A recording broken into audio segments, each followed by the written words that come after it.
Hi students, Visharad பூர்வார்த்தில் தமிழில் third பேப்பரில் தமிழில் 20 மார்க் எஸ்ஸே பார்த்துக்கிட்டு இருக்கோம்.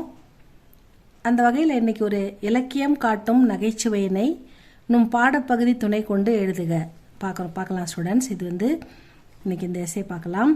முன்னுரை: மனித வாழ்க்கைக்கு உற்சாகம் அளிப்பதும் உடைந்த உள்ளத்தை சீர்படுத்துவதும் முன்னேற்ற பாதையில் செல்ல தூண்டுவதும் நகைச்சுவையேயாகும்.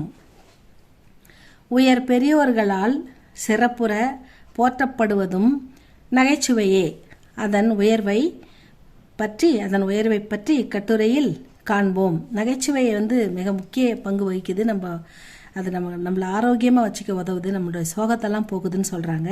கவலையாக இருந்தால் கூட நகைச்சுவை நம்ம ஒரு காமெடி பார்க்கும்போது சிரிச்சிடுவோம் இல்லையா, அப்போ நம்ம துன்பத்தை அது போக்குது, நம்மளை ஹெல்த்தியாக வச்சுக்குது அப்படின்னு சொல்கிறாங்க. பொருள்: நவீன கதைச்சிற்பி கல்கி அவர்கள் பூமியில் வாழ்ந்த சிறப்புடை பெரியோர்களுள் ஒருவர்.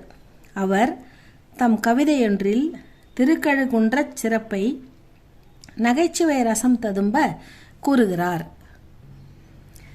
கல்கி நம் வாழும் காலத்திலேயே வாழ்ந்த ஒரு சிறந்த எழுத்தாளர், நமக்கு நல்லா தெரியும். அவர் நகைச்சுவை ரொம்ப அற்புதமாக ததும்ப எழுதியிருப்பார் ஒரு நூல்களில். இந்த திருக்கழுக்குன்றம் அப்படின்னு சொல்கிறாங்க இல்லையா, இந்த திருக்கழுக்குன்றம்ன்றது அவருடைய நூலில் ஒரு இடத்துல ஒரு திருக்கழுக்குன்றத்தில் 2 சிறப்பு இருக்குது. ஒன்று என்னென்னா அந்த திருக்கழுக்குன்றத்து மலையில் மலை உச்சியில் பூசாரிக்கிட்ட இருந்து 2 கழுகுகள் அவர் கையிலேருந்து உணவு வாங்கி உண்ணும் அப்படின்னு சொல்லுவாங்க.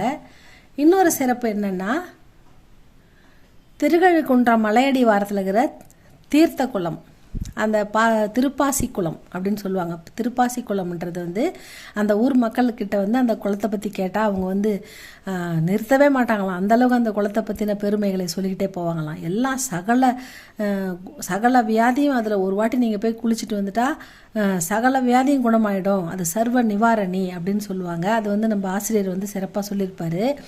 இவ்வளோ பெரிய சர்வ நிவாரணியாக ஒரு குளம் நமக்கு அருகில் இருக்கும்போது எதுக்கு சென்னையில் இவ்வளோ மருந்து கடைகளை திறந்து அது ஓஹோன்னு ஓடிக்கிட்டு இருக்கு அப்படின்னு கேட்டிருப்பாரு. இது சிறப்பான நகைச்சுவையாக இருக்கும்.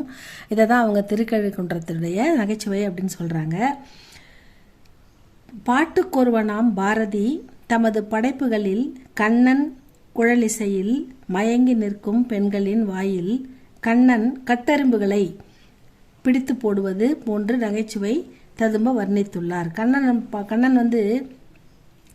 புல்லாங்குழலை வாசிக்கும்போது கோபியர்கள் அந்த அந்த இசையை கேட்டு மயங்கி அப்படியே நிற்பாங்களாம். அப்போ வாயை திறந்துக்கிட்டு நிற்பாங்களாம். அப்போ அந்த திறந்துக்கிற வாயில் கண்ணன் கட்டெரும்பை எடுத்து போடுவாராம் வாயில் அப்படின்னு நகைச்சுவையாக எழுதியிருக்கிறதா சொல்கிறாங்க.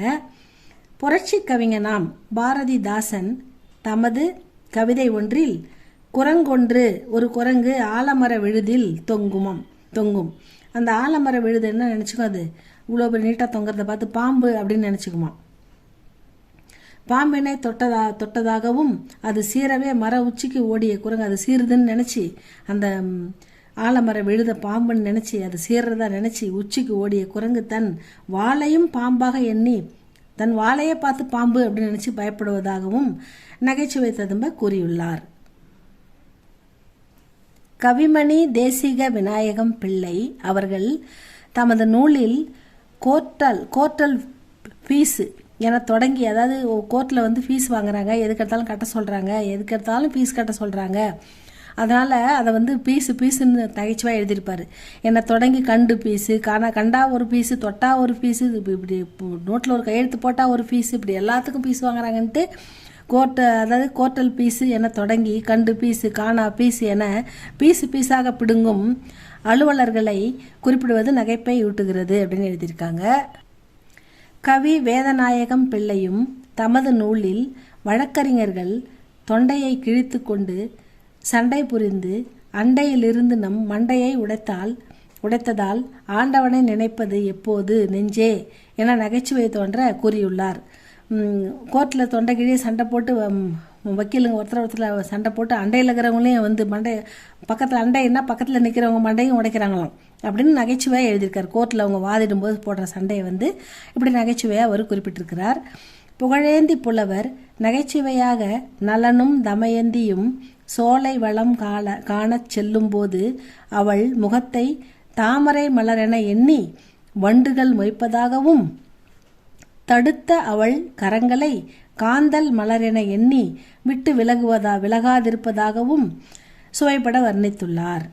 அவங்க முகத்தையே வந்து தாமரை மலர்னு நினச்சி வண்டு வந்து அது வந்து உட்கார்தான் முகத்தில். மலர் பூவில் வந்து தேன் இருக்குன்னு வண்டு வரும் இல்லையா, அதனால் அது வந்து அழகான பூ தாமரை மலர் நினச்சி வண்டு வந்து உட்கார்தான் முகத்தில், தமயந்தி முகத்தில். அதை அவங்க தடுக்கும்போது அது கை வந்து காந்தல் மலர் போல் மென்மையாக இருக்குதுன்னு சொல்லி அதை விட்டு விலகாமல் அந்த கையிலே உட்காந்துருக்குதான் அப்படின்னு சொல்லி வர்ணிச்சிருக்காரு. ராமகாதையில் ராமன் அழகில் மயங்கி சூர்பனகை பொறாமையினால் சீதையை தூக்கிச் செல்ல முயலும் பொழுது இலக்குவன் அவள் மூக்கை அரிக்கிறான். அந்நிலையிலும் சூர்பனகை தன் அழகை பார்த்து வேறு ஒருவர் தம் அழகை ரசிப்பதிலிருந்து தடுக்கவே இலக்குவன் இவ்விதம் செய்ததாக கூறுகிறான். அதாவது அவன் வேணாம், நீ வந்து இங்கேருந்து போ அப்படின்னு சொல்லியும் கேட்காம அவள் அடம் பிடிக்கிறதால அவளை வந்து மூக்க அறுத்து துரத்துவான் நம்ம லட்சுமணன். இலக்குவன்னா லட்சுமணன் தான் சொல்கிறாங்க. ஆனால் அவன் என்ன சொல்கிறா, என்னுடைய அழகை பார்த்து வேற யாரும் மயங்கக்கூடாதுன்றதுக்காக தான் லக்குவன் இப்படி பண்ணான் அப்படின்னு சொல்கிறான். இது நகைச்சுவையாக இருக்கு இல்லையா? ஆக்சுவலாக வந்து அவன் அப்படி செய்ய மாட்டான் தானே. அவன் வந்து இங்கேருந்து போ, இந்த மாதிரி பண்ணாத, நாங்கள் வந்து ஏகபத்தினி விரதன் அப்படின்னு சொல்லி அவன் சொன்னாலும் அவன் கேட்காம அடம் பிடிப்பான். நான் கல்யாணம் பண்ணிக்க போகிறேன், ராமனை பார்த்தோன்னே ராமனை கல்யாணம் பண்ணிக்க போகிறேன்னுவா, லக்ஷ்மணனை பார்த்தோன்னே லக்ஷ்மணனை கல்யாணம் பண்ணிக்க போகிறேன்னுவா. சீதையை பார்த்து பொறாமப்பட்டு அவளை தூக்கி போகும்போது கோவம் வந்து லக்ஷ்மணன் வந்து அவன் மூக்கை அறுத்துருவான். அதை போய் வந்து என்னுடைய அழகில் மயங்கி என்னை வேற யாரும் இப்படி அழகாக பார்க்கக்கூடாதுன்றதுக்காக இலக்குவன் இப்படி செய்ததாக சொல்வா. அது ரொம்ப நகைச்சுவையான ஒரு விஷயம். முடிவுரை: இவ்விதம் மனித வாழ்க்கைக்கு உபயோகப்படும் அனைத்து இலக்கியத்திலும் நகைச்சுவையின் உதவியை பெரிதும் நாடியுள்ளனர். எனவே நகைச்சுவையின் ஊற்று நம் இலக்கியம் என்றால் மிகையாகாது அப்படின்னு முடிச்சிருக்காங்க. நகைச்சுவை வந்து நம்ம இலக்கியத்தில் மிங்கிலாய் கலந்துருக்குது. இலக்கியம் நகைச்சுவை இல்லாமல் இலக்கியம் இல்லை. ஒரு படம் பார்க்க போனோம்னா கூட நம்ம வந்து காமெடி சீன் அப்படின்னு வைக்கிறாங்க. எதுக்குன்னா நம்ம வந்து சீரியஸாக படம் பார்த்தாலும் நம்ம வாய் விட்டு சிரிக்கிறதுக்கு நமக்கு வந்து காமெடி சீன் தேவைன்றது சொல்லுவாங்க. அதனால் நகைச்சுவை நம்ம வாழ்க்கையோடு நம்ம எப்பயுமே வந்து ரொம்ப சீரியஸாக இருக்கக்கூடாது, நகைச்சுவையாக இருக்கணும். எதையுமே ஒரு விளையாட்டாக காமெடியாக எடுத்துக்கணும், சிரித்து பழகணும், வாய் விட்டு சிரிக்கணும், மற்றவங்களையும் சிரிக்க வைக்கணும். நகைச்சுவை நம்முடைய வாழ்க்கைக்கு மிக இன்றியமையாததுன்னு சொல்லி இந்த கட்டுரை அதில் இலக்கியத்தில் வர உதாரணங்களெல்லாம் சொல்லியிருக்காங்க. ஸ்டூடெண்ட்ஸ் இதை படிங்க, எழுதுங்க. இது உங்களுக்கு பிடிச்சிருந்தா லைக் பண்ணுங்கள், ஷேர் பண்ணுங்கள், சப்ஸ்கிரைப் பண்ணுங்கள். ஸ்டூடெண்ட்ஸ், தேங்க்யூ ஃபார் வாட்சிங்.